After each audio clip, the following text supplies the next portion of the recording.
So, satsangan mukta dussango hatum notsahate buddha kirtyamanam yasho yasya satkrad akarnya rochanam tasminyasta dhiya patha sahiran viraham katham darshana sparsha samlapa shayanasana bhojanaihi satsangan mukta dussango hatum notsahate buddha kirtyamanam yasho yasya sakrit akarnya rochanam tasminyasta dhiya partha sahiran viraham katham darshana sparsha samlapa shayanasana bhojanaihi satsangan mukta dussango hatum notsahate buddha kirtyamanam yasho yasya sakridakarnya rochanam tasminyasta dhiya partha sahiran viraham katham darshana sparsha samlapa shayanasana bhojanaihi. Would anyone else like to recite this verse?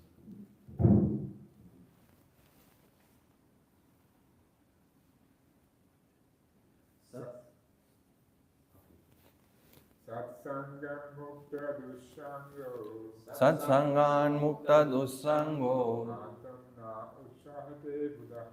hatum notsahate buddha kirtyamanam yasho yasya sakrid akarnya rochanam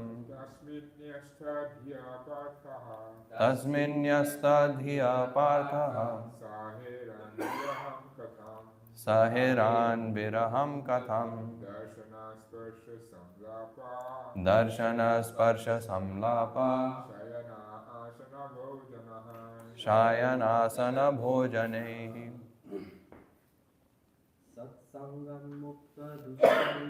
Satsangan mukta dussango hatum notsahate buddha kirtyamanam yasho yasya sakrid akarnya rochanam tasminyasta dhiya partha sahiran viraham katham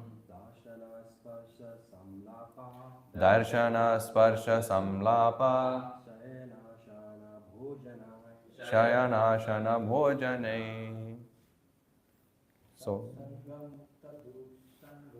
satsangan mukta dussango hatum notsahate buddha kirtyamanam yasho yasya sakrid akarnya rochanam tasminyasta dhiya partha sahiran viraham katham darshana sparsha samlapa shayanasana bhojanaihi. So translation and purport by His Divine Grace, A.C. Bhaktivedanta Swami Srila Prabhupada, Srila Prabhupada ki jai. The intelligent, who have understood the Supreme Lord in association with pure devotees and have become freed from bad materialistic association, can never avoid hearing the glories of the Lord, even though they have heard them only once. How then could the Pandavas tolerate his separation? For they had been intimately associated with his person, seeing him face to face, touching him, conversing with him, and sleeping, sitting, and dining with him. Purport: the living being's constitutional position is one of being a superior. He is obliged to serve by force and dictates of illusory material energy in different phases of sense gratification. And in serving the senses, he is never tired. Even though he may be tired, the illusory energy perpetually forces him to do so without being satisfied. There is no end to such sense gratificatory business, and the conditioned soul becomes entangled in such servitude without hope of release. The release is only effected by association with pure devotees. By such association, one is gradually promoted to his transcendental consciousness. Thus, he can know that his eternal position is to render service unto the Lord and not to the perverted senses in the capacity of lust, anger, desire to lord it over, etc. Material, society, friendship, and love are all different phases of lust. Home, country, family, society, wealth, and all sorts of corollaries are all causes of bondage in the material world, where the threefold miseries of life are concomitant factors. By associating with pure devotees and by hearing them submissively, attachment for material enjoyment becomes slackened, and attraction for hearing the transcendental activities of the Lord becomes prominent. Once they will go on progressively without stoppage, like fire in gunpowder. It is said that Hari, the personality of Godhead, is so transcendently attractive that even those who are self-realized by self-realization and are factually liberated from all material bondage also become devotees of the Lord. Under the circumstances, it is easily understood what must have been the position of the Pandavas, who were constant companions of the Lord. They could not even think of separation from Sri Krishna, since the attraction was more intense for them because of continuous personal contact. His remembrance by his form, quality, name, fame, pastimes, etc. is also attractive for the pure devotee. So much so that he forgets all forms, quality, name, fame, and activities of the mundane world. And due to his mundane association, due to his mature association with pure devotees, he is not out of contact with the Lord for a moment. Om Ajnanatimirandhasya Jnananjana Chakshurunmilitam Yena Tasmai Shri Guruve Namaha Shri Chaitanya Manobishtham Sthapitam Yena Bhutale Swayam Rupakadamahyam Dadati Swapadantikam Vandeham Shri Guru Shri Uttapadakamalam Shri Gurun Vaishnavamscha Shri Rupam Sagrajatam Sagna Raghunathanvitam Tam Sajivam Sadvaitam Savadutam Parijana Sahitam Krishna Chaitanya Devam Shri Radha Krishna Padan Sahakana Lalita Shri Vishakhan Vitamscha हे कृष्णा करुणा सिंधु दीन बंधो जगतपते गोपेश गोपिका कांता राधा कांत नमोस्तुते तप्त कांचन गौरांगी राधे वृंदावनेश्वरी वृषभानुसुते देवी प्रणमामि हरिप्रिये वाञ्छाकल्प तरुभ्यश्च कृपा सिंधुभ्यैव च पतितानां पावनेभ्यो वैष्णवेभ्यो नमो नमः। गुरु वैष्णव भगवान तीने रसमरणे होय विघ्न विनाशन अनायासे होय निज वांछित पूरण। नमो विष्णुपदाय कृष्ण पृष्ठाय भूतले श्रीमते भक्तिवेदांत स्वामिनिति नामिने नमस्ते सारस्वते देवी गौरवाणी प्रचारिणे निर्विशेष शून्यवादी पाश्चात्य देश तारिणे। जय श्री कृष्ण चैतन्य प्रभु नित्यानंदा श्री अद्वैत गदाधर श्रीवासादि गौर भक्त वृंदा। हरे Krishna Krishna Krishna Hare Hare Hare Rama Ram Ram Hare Hare. So this is more like, so this verse is like a rhetorical question. Rhetorical question is a question where you don't really expect any answer. So it's basically making a statement. So the statement that is made here is that those kinds of people, those who are intelligent and who have associated with pure devotees even once, they become free from materialistic contamination, and even they hanker to hear about the pastimes of the Lord. So how much so can it be said about the Pandavas, who were sitting with him, eating with him, and performing so many pastimes with him? How much separation would they have felt from Krishna? That is the point that is being driven here in this verse. So the interesting thing here is that in the purport, Srila Prabhupada has pointed out basically the journey of the soul. Like, how does the soul go from its current bonded state to the ultimate liberated state? And there are a few points that are worth discussing here. But essentially the context here is that Krishna is preparing to leave Hastinapur and he is going back to Dwarka to meet all of his other relatives that were on the other side. And then the Pandavas were feeling excessive anxiety at separation from the Lord. And actually, this is one of the signs of pure devotional service, that when they separate from the Lord, they feel anxiety. That is why it is said that when the gopis met Krishna in the forest during the Ras Leela, they were excited, but immediately their excitement became overcome with fear and anxiety. So most people, they become like very happy and they become so ecstatic when they get the darshan of the Lord. But the gopis became anxious when they saw the Lord. And the reason is that as soon as they saw the Lord, they were afraid of losing him. They said that, like now we are able to see the Lord, but what will happen if Krishna disappears from our eyes? So this is the exalted position of the gopis and exalted position of those who are on the highest level of devotional service. Whereas for those who are on the lowest service, even if we can get a glance of Krishna, or even if we can see Krishna once, then we become extremely satisfied and we become extremely, like so happy in our hearts. And we see this example from Narad Muni also. So Narad Muni, in the previous canto when we were discussing, we see that how he obtained the darshan of the Lord once. Like he was sitting in meditation, and as soon as he sat in meditation, he got to see the form of the Lord, Narayan. And as soon as he saw the form of the Lord, he became so attracted, and then that form disappeared. So then he was, looking for that form. And then a voice came from the sky which said that, he needs to continue to perform his devotional service, and then in his next life, he will be able to see that form of the Lord. So Narad Muni was extremely happy and so blissful that he continued to perform devotional service. And then eventually in his next life, he was able to have constant remembrance of the Lord. So we see that as devotees go through different stages, the happiness of meeting Krishna and the anxiety of losing Krishna come. That is why we see even in the Shikshashtakam, Chaitanya Mahaprabhu, he prays, like there is different levels of prayers that he is praying. Like in the 4th verse, he is saying, Na dhanam, na janam, na sundarim, kavitam va jagadhisha kamaye, mama janmani janmaneshwari, bhavatat bhakti ahetu ki tvai. So he's praying to Krishna that I do not want any material benediction, boon, etc.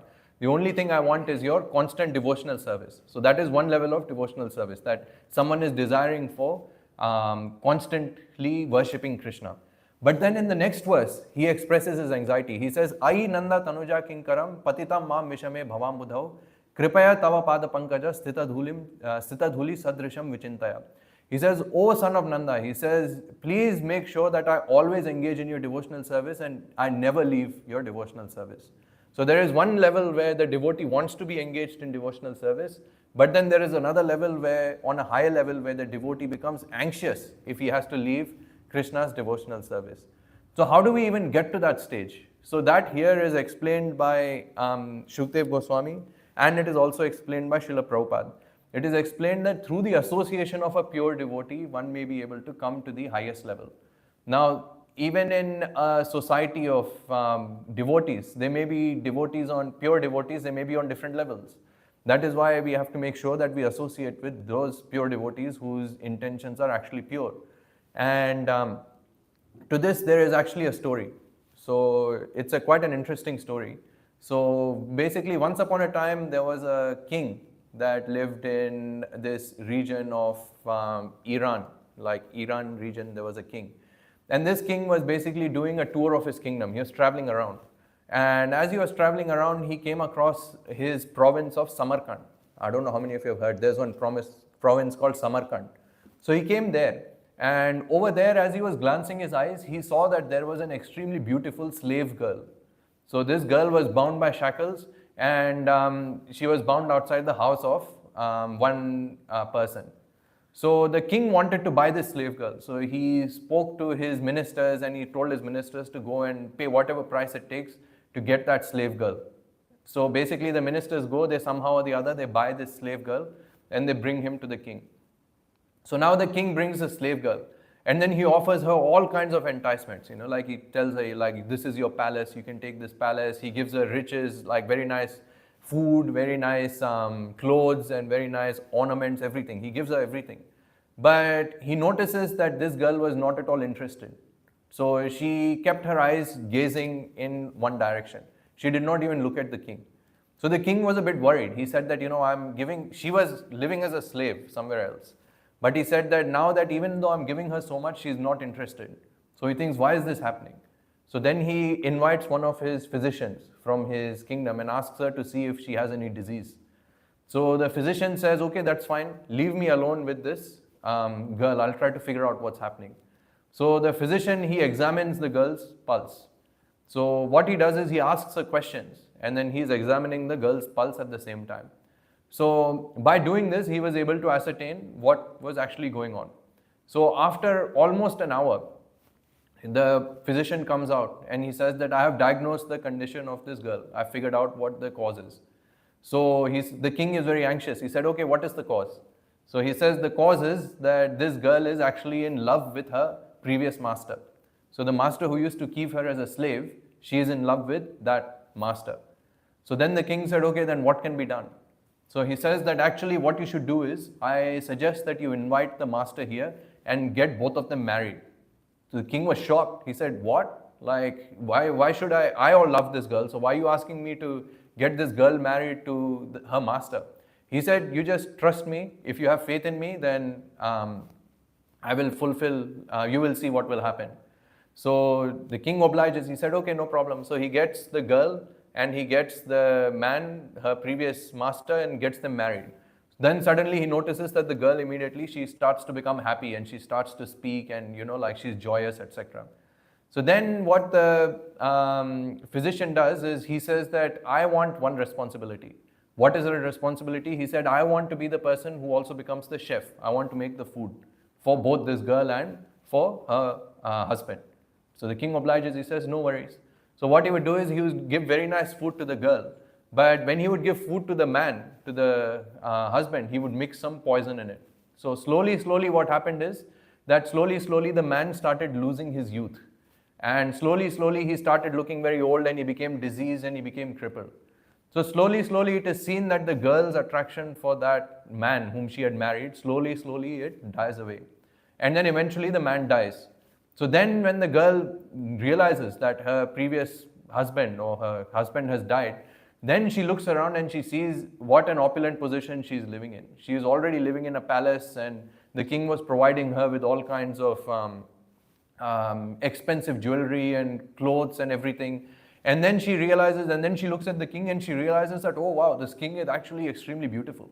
Yeah, and this king is extremely handsome, and why was I mad in love with that other guy? Like, that guy he didn't have any beauty, his beauty was so temporary, etc. It just died off. So then her love for the king increased and she approached the king to marry him. And then the king happily married the girl and they lived, so-called, happily ever after. So what is the moral, or why did I recite this story? What do you think? So who is the king in this story? Well, obviously this is an allegorical story. So who is the king? So king can be considered as Krishna. So who is the slave girl?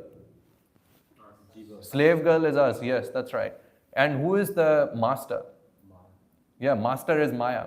So actually this is exactly the same situation that we are in also. Then the big question is, who is the physician? Yeah, so physician is Guru Tattva. So basically now you can see from this analogy, you can understand from this story, what is the role of the Guru. So the role of the Guru is to make sure that somehow or the other we become detached from this material world, and his job is to attach us to the spiritual world or to attach us to Krishna. And that is what the physician did in this case also. But then one may ask that, like, if Guru is doing all the work, then what do we have to do? Like, it looks like, Krishna is extremely desperate to have us. And then he's sending like all this person to somehow like cultivate our detachment through this world. So does it mean that we don't have to do anything? Well, to that, there is another story. So you have two stories today. So there's another story to explain what we must do. So it is explained that once upon a time there was a prince, and this prince had a minister. Now this minister had committed an abominable mistake that should not have been committed in the kingdom. So the prince wanted to punish this minister. So as soon as this minister found out that I'm going to be punished, he left the kingdom and he ran away. And he ran away for many years together. So about 10-15 years he was away from the king. Basically, then what he realized is eventually all the money that he had, eventually he lost all of that money. All of his fame and reputation that he had as being the minister of the king, all of that he lost also. So then he realized that actually my only position is that I go back to the prince, I apologize for my mistake, and I surrender myself totally at his feet. Because if I surrender at his feet, then he can do whatever he wants with me.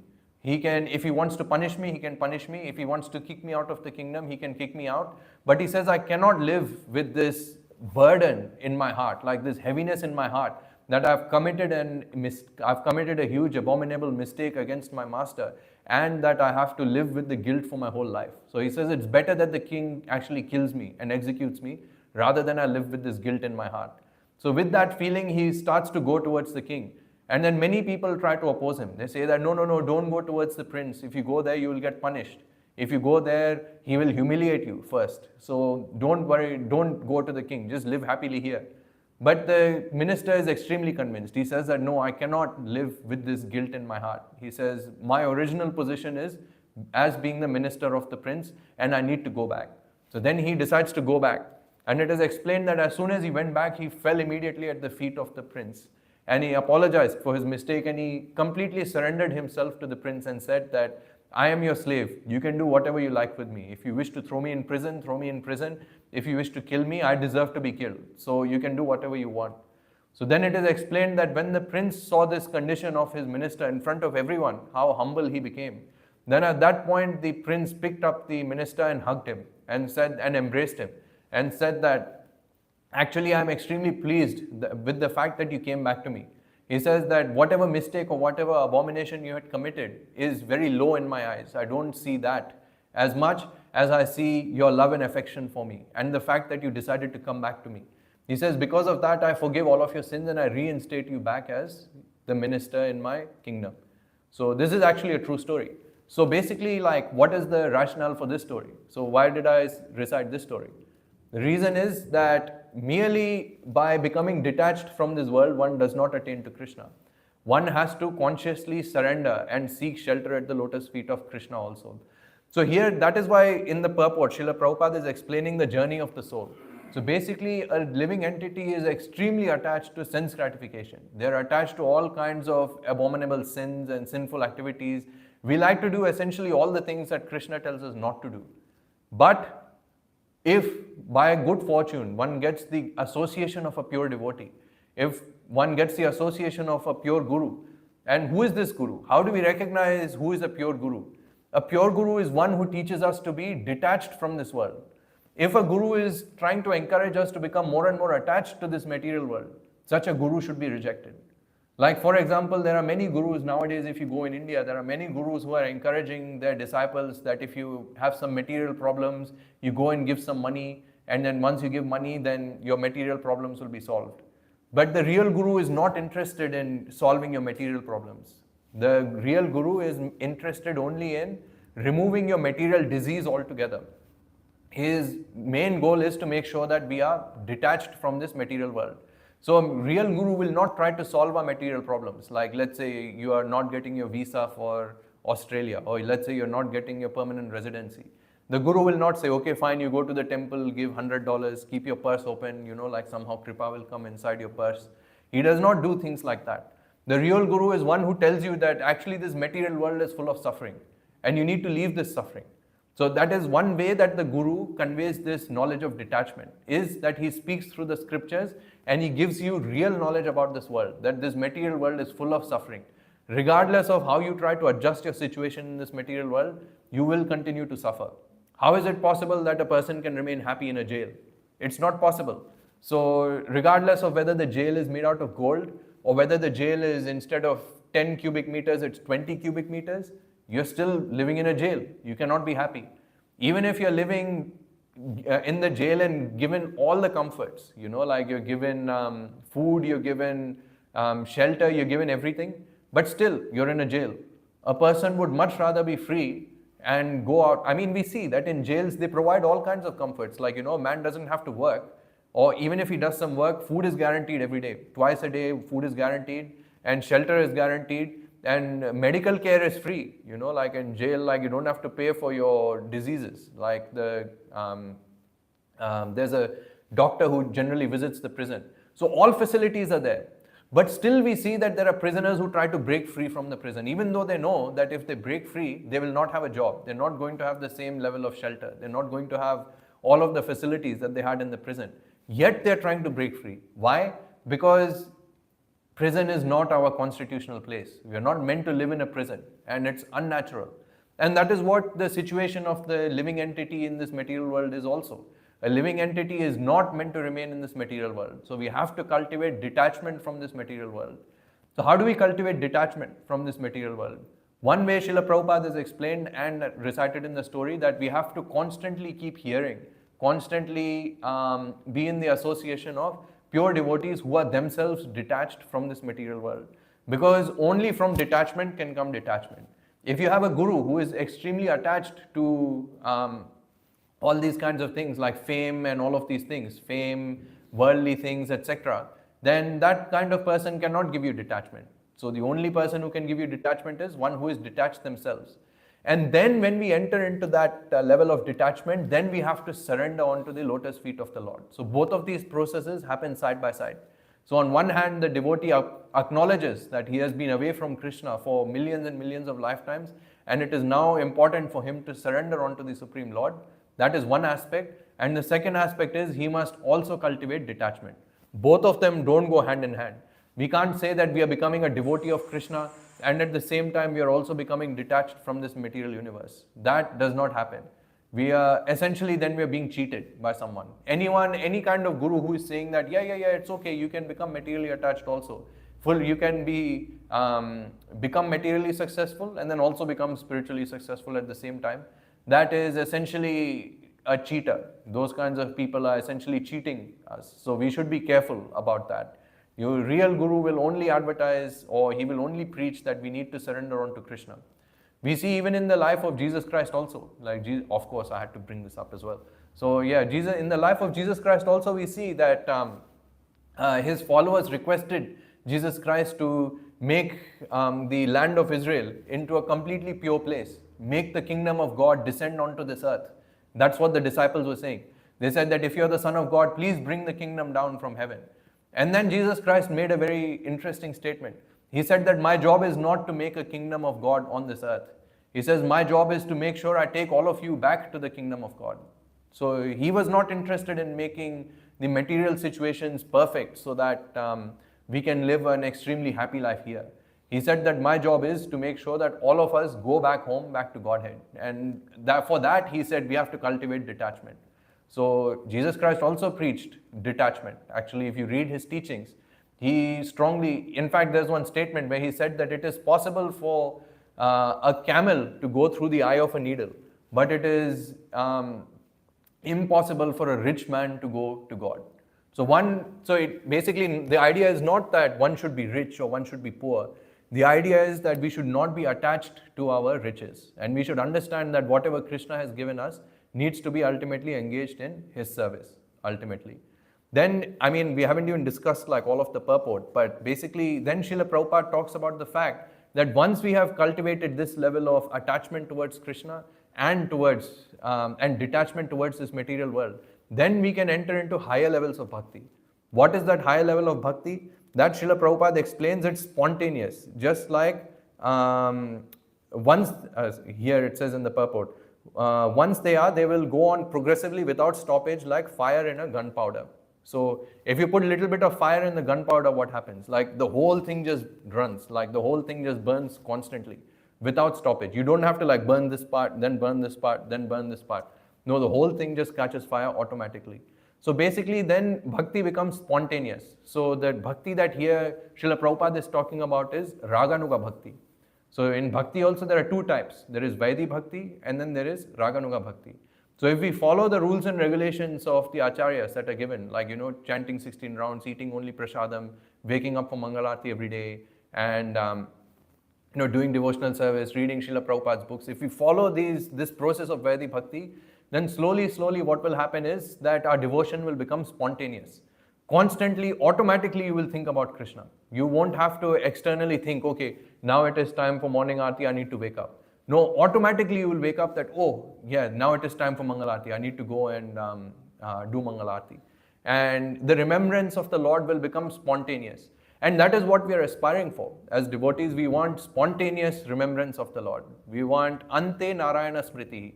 By the end of our lives, we want to be thinking about Narayana throughout our lives. That is why it is said, Shravanam Kirtanam Vishnu Smaranam, which means that we want Shravanam, and we do Shravanam and Kirtanam with the ultimate aim that we will obtain Vishnu Smaranam.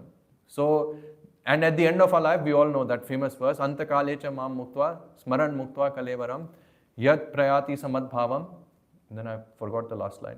But anyways, so Yati Nati Atra Samshaya. So Krishna says that one who is thinking about me at the time of death, he is surely to attain me. Of this, there is no doubt. So that is the goal. The devotees, they want to meet Krishna at the end of their life.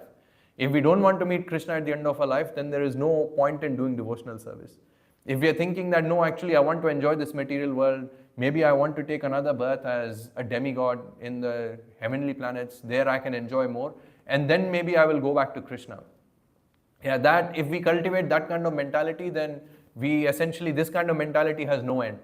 When we go to the heavenly planets, we'll think, okay, now I will enjoy more, and then I will go back to Krishna. Then we'll think, then when that period is over, we'll say, oh, actually, no, I didn't enjoy enough. I want to enjoy more. That is why there's actually no end to this mentality. That's why we have to put that kind of mentality to an end right here itself.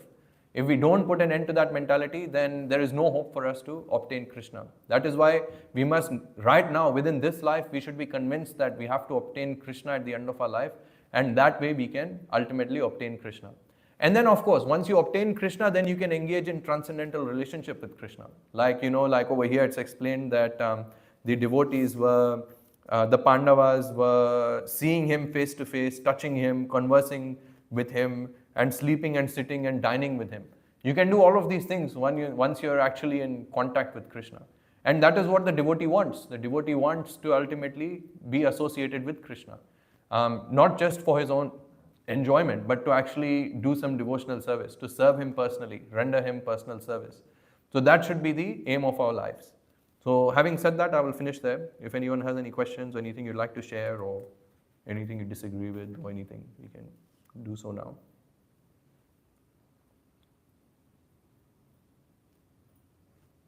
Yes, Prabhu? You mentioned we have to create a state of detachment from this material world. But to be in a real situation, a real scenario in this country, so every day I personally think that I'm getting more engrossed with the allurements of Maya in terms of relationship, in terms of material attachment, in terms of job, things like that. And I even can feel that in devotee communities, devotees say that, okay, at some point later in the days, we need to take a Vanaprastha. So that also like, how about accommodating some well so that we can use those well during the preaching of Krishna. Like on that, they go to the extreme that they they start building more, like the safe fortress, like in terms of money, houses, bank balance, and all those things. In one sense, as you said, we need to develop that mood of distraction from the material world. But on the other hand, we are tamed by the illusionary potency of Maya, accommodating all those things. So how these things can go collateral together? So from my understanding, I think what you're trying to ask is, while we are there in this material world, we have to do our duties, we have to essentially be engaged in Maya, but at the same time we have to engage detached. So how do we maintain that? Yeah, so the idea that Krishna explains in Bhagavad Gita is that we should be doing all of our duties without being attached. I think 2 or 3 weeks ago, the devotee here was giving class on that verse, Karmani eva adhikaraste ma phaleshu kadachana. So Krishna is saying that you should perform your duty. So it's not that we should not perform our duty. We have to perform our duty, but the duty should be cultivated with a sense of detachment. The duty should be performed with a sense of detachment. which means that whatever we do, any kind of material activities we're doing, we should understand that ultimately I'm doing this for just maintaining my belly, but the results that I get from this material activity, I will engage in the service of Krishna. So if we have that kind of mentality, then we can eventually hope to be detached when the time is right for us. Like for example, it is recommended that the devotees should retire early from work. They should not be thinking about, I want to save money for myself, for my children, for my grandchildren, all of that. Like that kind of mentality is there, especially in Indians. And actually now it's creeped even into the Westerners. Like the Westerners we see, they don't want to retire at all. That's why in Australia, apparently there's no retirement age. So because the Westerners, they want to keep working, they want to keep working, they want to keep working. But they don't have this concept that at the end of our lives, we need to somehow or the other become detached and fix our minds totally on Krishna. I mean, you can see even the Pandavas, they were engaged in ruling the whole kingdom. And the kingdom was not just limited to one town. The Pandavas, Yudhishthir Maharaj was ruling the whole world at that time. And even though he was ruling the whole world, and of course, he was using everything in Krishna's service. Still, at the end of his life, he left his house and he went into the forest. So why did he go to the forest? To actually meditate upon the Lord, wholeheartedly and single-pointedly. That is the idea, that one should plan on retiring at some point and engaging all of their mind and activities and thoughts in the service of Krishna. So if you plan from now, then somehow or the other, it will work out. If we make no planning and we think that, somehow or the other, one day I might become detached by Krishna's mercy and then I will give up everything, it's never going to happen. Actually, these things we have to consciously cultivate within our mind, and we should say that, okay, by this age, I want to retire. So if you want to retire by this age, how are you planning your life? So we have to plan our lives in such a way that we can retire by a certain age, fulfill all our responsibilities, and also become 100% engaged in Krishna's service. So that planning needs to come from us. It won't happen naturally. For example, suppose I'm in my early 30s. So what will be my, can you please kindly give me some practical ideas what I'm going to be doing after my 50s at the time of I mean, this is a very individualized question, so I can't answer individual questions. I mean, individual questions we can discuss later, but the idea is that, you should aim that, once you have kids, the kids are married and settled, that you leave the house and you go to Vrindavan or you go to Mayapur and try to do bhajan there and try to do preaching, book distribution, all of these things. 100% engage yourself in Krishna consciousness. That should be the plan.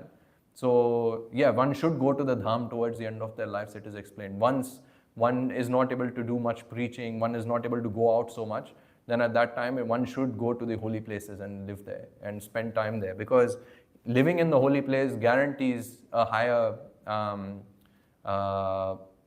level of birth next time. Higher level of birth doesn't mean demigod, but it means in terms of devotional service, it guarantees higher birth. And that is explained by Rupa Goswami in Nectar of Instruction. It's there in Nectar of Devotion also. It's there in all of our Shastras. So one should plan to spend more time in holy places than in Maya Nagari, essentially. Like Australia is Maya Nagari, there's no doubt about it. And even if for some time we are remaining in the temple, as soon as you step outside the temple, it is Maya. So we have to be conscious that we go to Vrindavan or some holy place towards the end of our life and plan towards that. If it means that, maybe we invest in getting a property there, then maybe it's worth getting a property there, and that means that you can live there, attend the temple regularly, attend Mangalarti regularly, attend the classes regularly, do service there regularly in the temple, and then, leave your body like that. So that is ideal. We know of so many devotees who left their body in Krishna Balaram temple. Like while they were doing service, they left their body there. What can be a better death than that? Like leaving your body while doing the service of the Lord in Krishna's holy dham. So there are only two options if you leave your body in the holy dham. One is if you have not committed any offenses, you go back to the spiritual world straight away. The other option is if you have committed offenses, you take birth as an animal in Vrindavan, and then in your next life you go back to Krishna. So you either go back directly or there's one lifetime of delay. So either way there is benefit in leaving our body in Vrindavan. So that is why it is said that the devotee should consider leaving their body in a holy place. I'm sure the other dhams also have a similar effect like Mayapur, etc. I'm not entirely sure of the number of births you have to take, but they're considered to be even more merciful. So that is why the devotee should try to cultivate that mode. Thank you. These are contradictory to what you just said. Yeah, so while we are young and while we are preaching, while we have responsibilities, we should continue to preach. I'm talking about when we are not able to do preaching, when we're not able to do much. 50 is young. 50, we should try to spend time in dhams though. So you should try. We see a lot of Srila Prabhupada's disciples also. They spend a lot of time in dham. And the only way, because basically what I'm trying to say is, let's say we remain in this material world until we become sick. Yeah. So let's say up until 70 you don't become sick, right? Like only you become sick only after 70. Then let's say you go to Mayapur or you go to Vrindavan. You won't be able to live there because your whole life, 70 years you have lived here.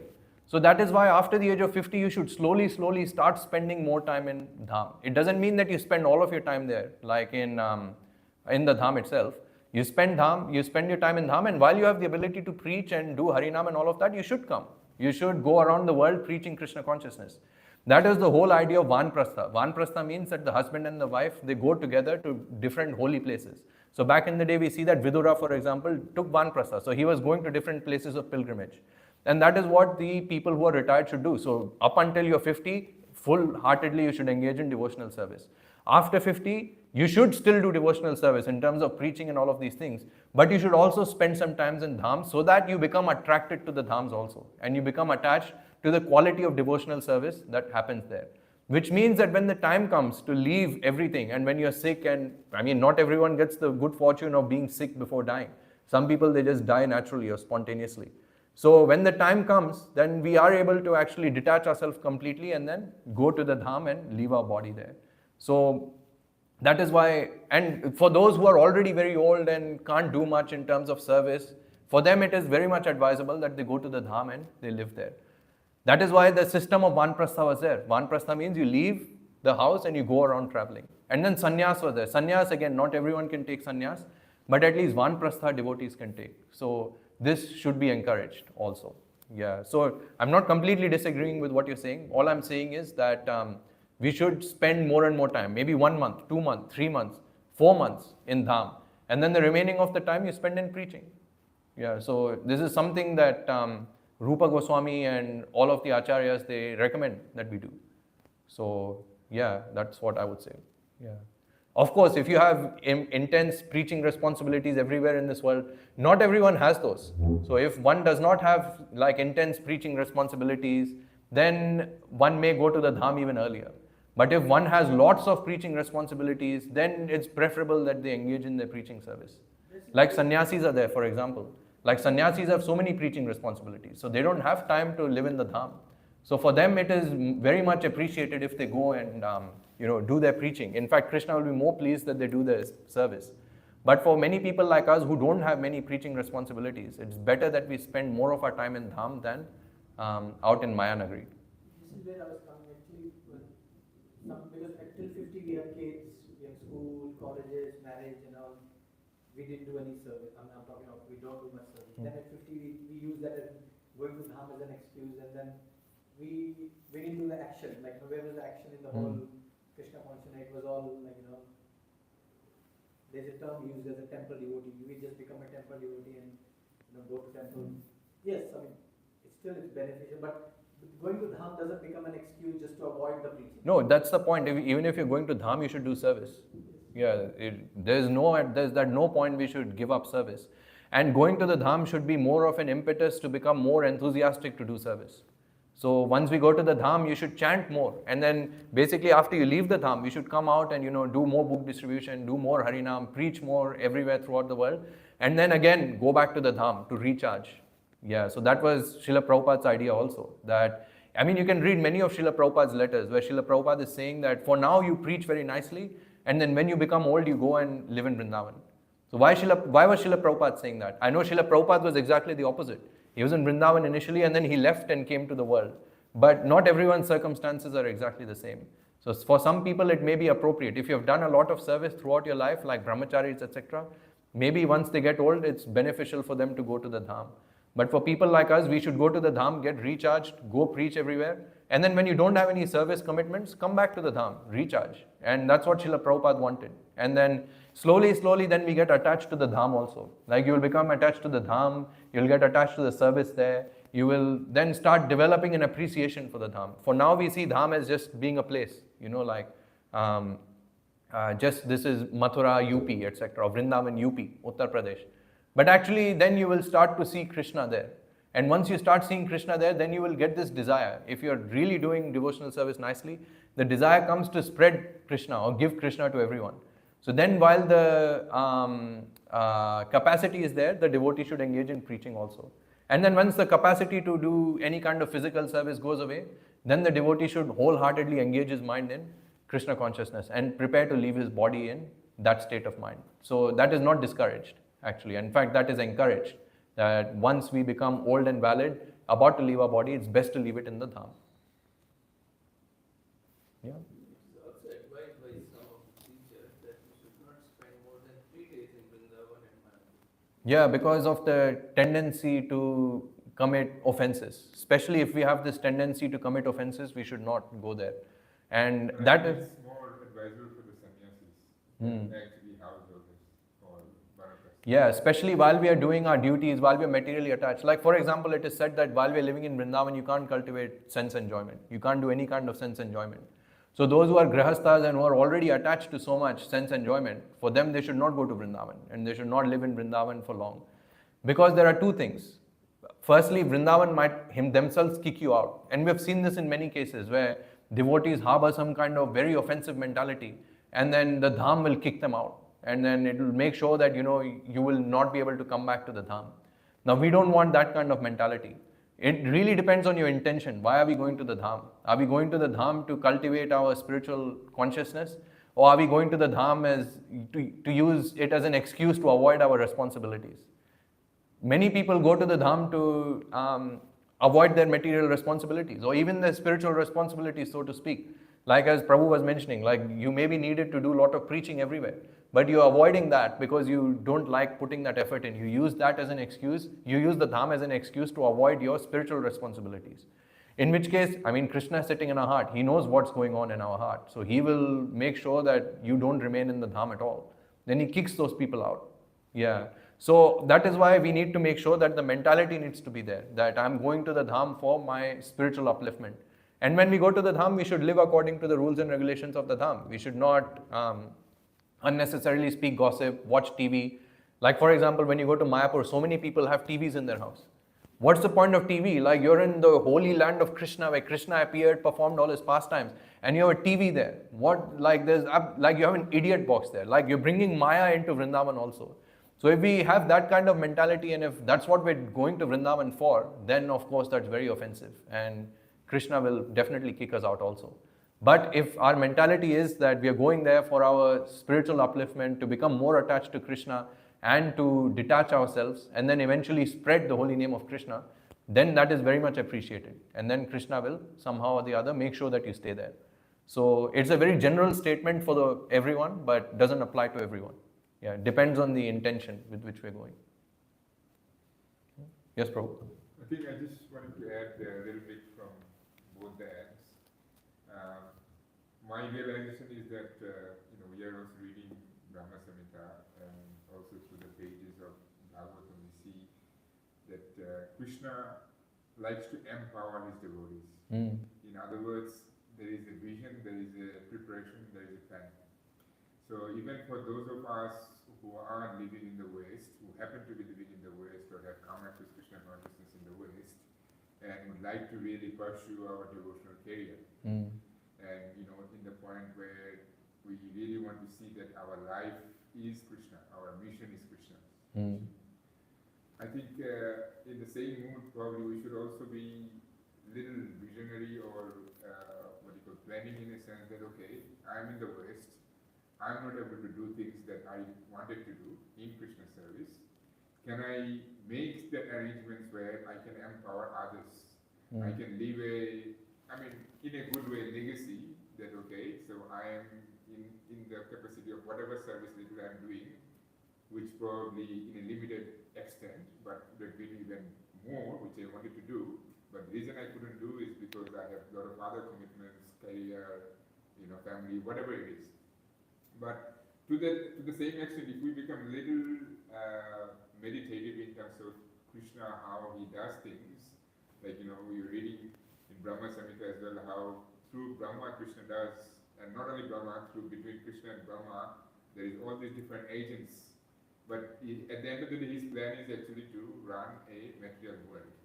So in the same way for us devotees, as we come across, like I guess the challenges in the West for preaching Krishna consciousness, my point is that we can also devote some of this time also, to empower others, so that it is not always the fact that okay, if I go away, what will happen to the movement? Say for instance, if I leave Gold Coast, if I go to Mayapur Dham, what will happen? Who is going to do my service? So what I'm trying to say is that from our own capacity, we also should be little introspective in the sense that, okay, we have to make sure that we are getting this movement going. And from Prabhupada's example also, we see that Prabhupada at a very later age, he decided to go to the West to preach. But then he would also go back. He would go back, and also a lot of sannyasis in our movement as well.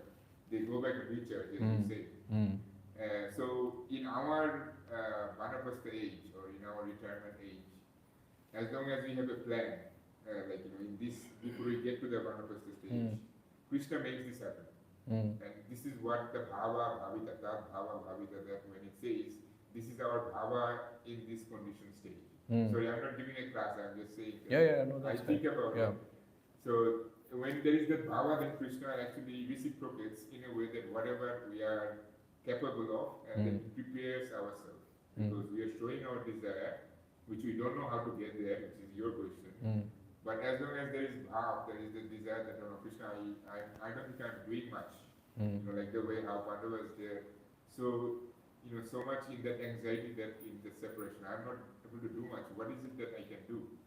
So then Krishna makes it happen instead of us trying to, do things where we invest in property, we go and work for another 40 hours and Prabhu, I'm not available because I don't have time. I'm just saving money for my retirement age, but we are forgetting our present. We're building a sandcastle for the future, which we think is the future, and not giving Krishna himself as the controller of making our future. So what I'm saying is there is a balance that we need to be doing in this stage, where we are heading towards, or where we are energetic, and that is possible also by hearing. And that's the last point that I wanted to make, is that here we see that by hearing, the taste, the bhava comes. And also it is said that pure devotees association, right? I was just sharing my realization. So yes, of course, our spiritual master is the best representations of pure association. But also in our capacity, what is it that we can do to to acquire that purity so that we can empower others, right? So as an example, and this is agenda driven, that like how we read Bhagavatam every day, right? And sometimes I myself, I don't have enough time to prepare, right? But then just a simple example, like when we prepare and then we speak Bhagavatam, we inspire others, and that gives attraction for others to hear Bhagavatam. And by hearing Bhagavatam, then what happens is that we actually also grow that interest that, okay, no, Krishna is my life, Krishna is my mission. And then organically, I think there is a attitude that, okay, everyone thinks in that way that, okay, what is it that I can do for this mission now and in the future? So that's why I think the fundamental what I'm trying to get to is, hearing is so important. And that purity we can create. It's not that we are pure, but we can be pure as soon as we take association of Bhagavata, which is Grantha Bhagavata, or person Bhagavata. So if we don't have person Bhagavata, Grantha Bhagavata is And Prabhu, after hearing, the prayojan is to apply this to our life. Very gross example. I asked few devotees, they all went to New Govardhan for the Janmashtami or later.